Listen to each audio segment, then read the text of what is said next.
Hello Moto GP enthusiasts. Welcome back to ZNGP Today. Marc Márquez called his sprint at Jerez a chaotic, rain-shaped day that nearly unraveled after he stayed out one lap too long on slicks. A crash and a risky pit decision turned into an improbable recovery, leaving the 9-time champion reflective about errors, luck and the work still needed to regain his dry weather fluency. Francesco Bagnaia reflected on a chaotic sprint at Jerez, defending Marc Márquez's pit lane maneuver and underlining how flag-to-flag strategy and changing grips shaped the result.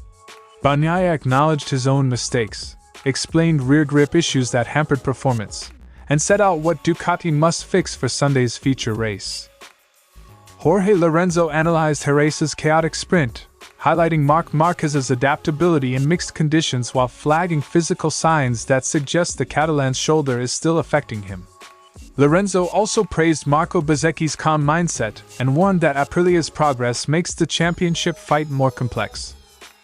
Fabio Quartararo salvaged 7th place in a chaotic Jerez sprint, but his words afterwards painted a picture of frustration and uncertainty.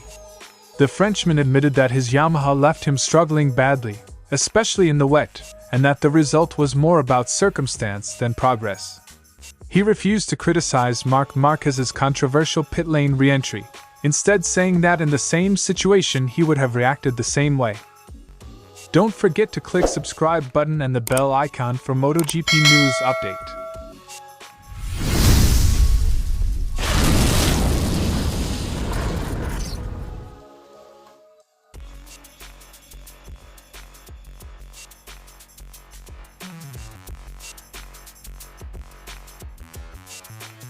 Márquez conceded that not pitting earlier was a clear mistake once the rain intensified. He said the forecast underestimated the downpour and that staying out for an extra lap left him vulnerable to a front-end lock and a crash at a right-hander. It was clearly a mistake to stay out for another lap. In mixed conditions, timing the switch to wet tires is decisive. One lap's delay can convert a manageable gamble into a race-threatening incident. After falling, Márquez noticed his bike was still running and made a pragmatic call: wait for the pack to pass, then pit for a bike change. That sequence, patience, a clean pit stop and a rapid return to the track, kept him in contention for points. The ability to make calm, tactical choices under pressure is a hallmark of elite riders. Here it turned a potential DNF into a podium-contending recovery. Once back on track, Márquez rode aggressively but carefully, overtaking Pecco Bagnaia late in the sprint and holding on amid chaos. He described the final laps as the hardest, when the risk of crashing again was highest and every move had to be measured. Mixed condition races reward adaptability and tire management. Márquez combined both to convert a near disaster into a top result. Despite the sprint success, Márquez was candid about ongoing issues in dry conditions.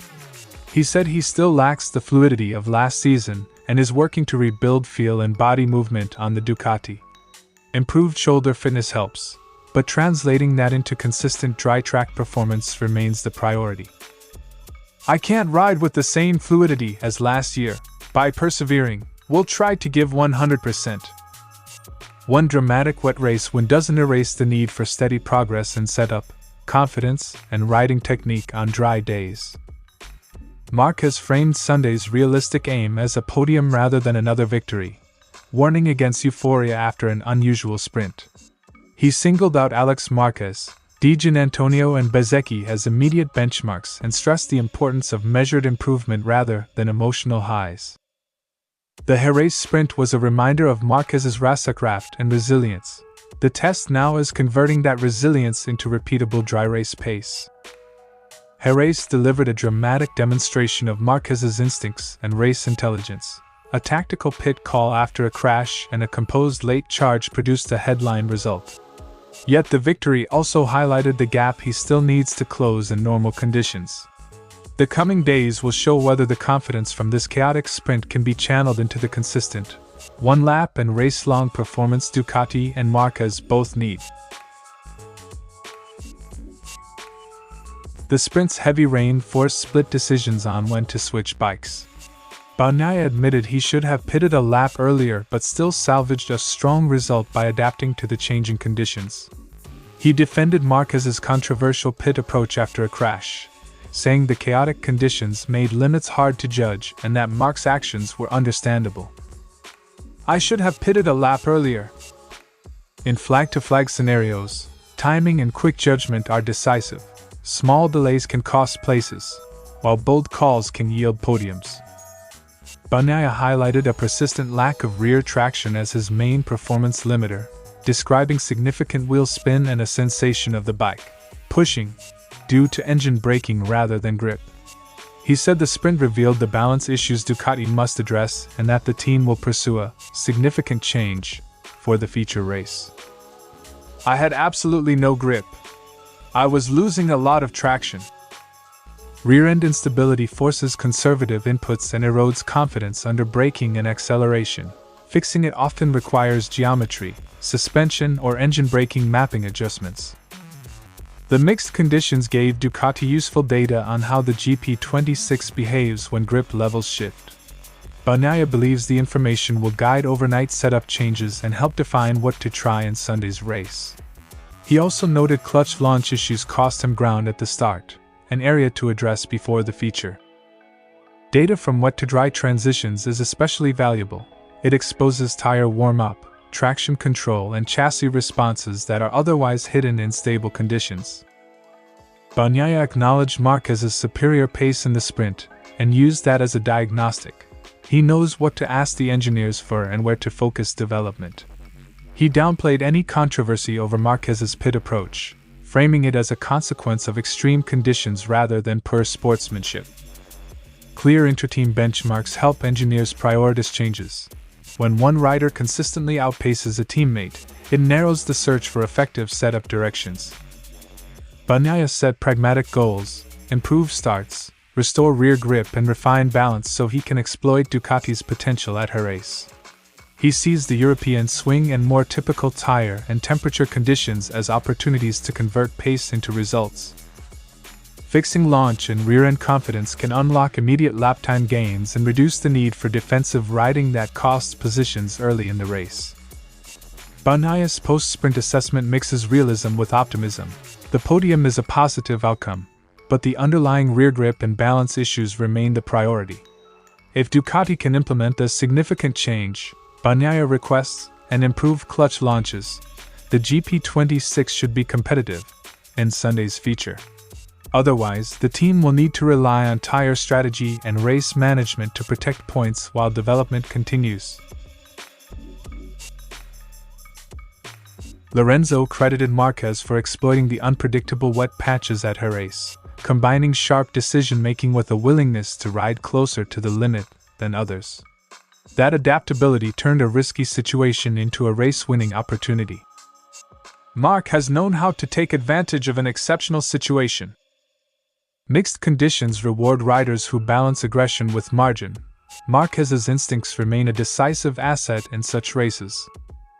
Despite public assurances about fitness, Lorenzo pointed to repeated shoulder touches and an in-air shoulder movement during an incident as external signs that Marquez is not fully recovered. He suggested the injury may still limit the rider, especially in dry conditions. His physical gestures from the outside say otherwise. Visible compensations on the bike often indicate lingering pain or restricted mobility, which can subtly alter braking, body positioning, and confidence.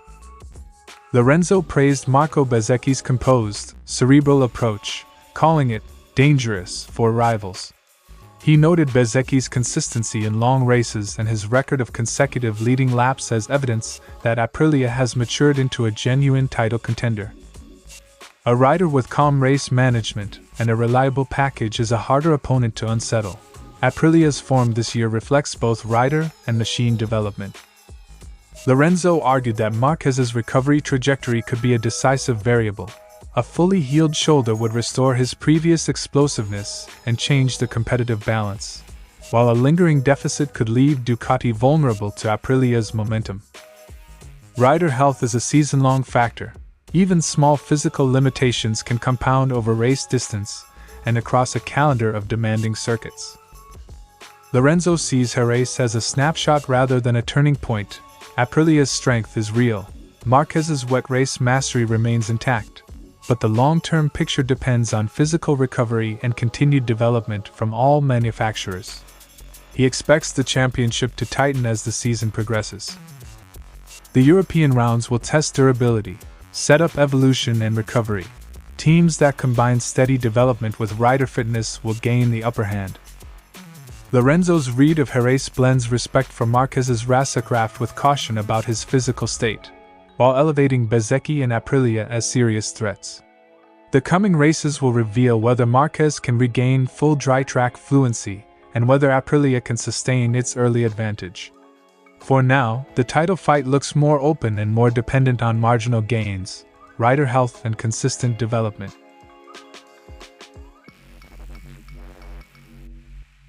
Quartararo's 7th place was a modest reward from a race that offered him little satisfaction.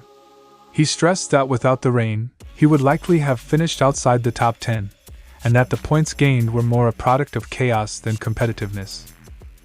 If the conditions had been dry, we would have definitely finished outside the top 10. Quartararo admitted he feels terrible in the wet, and the Jerez sprint confirmed it.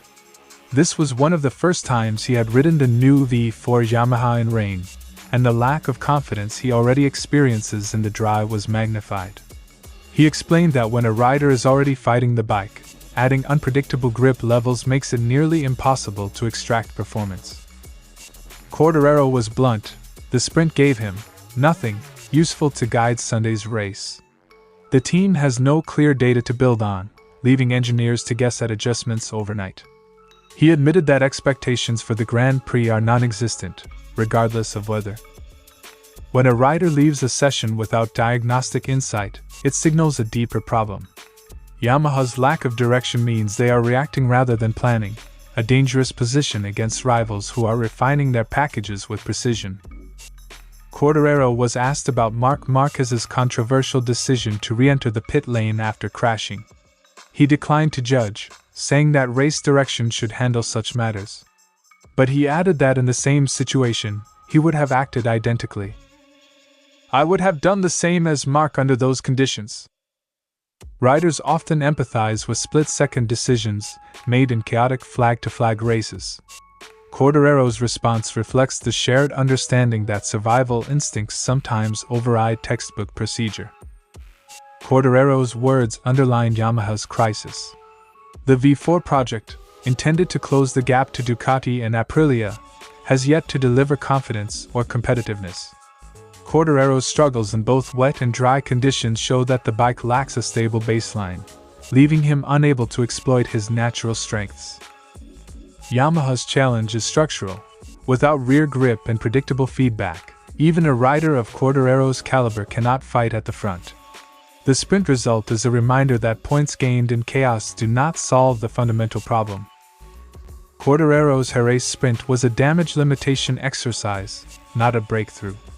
7th place keeps him in the points, but the lack of confidence in both wet and dry conditions leaves Yamaha facing a long road to competitiveness.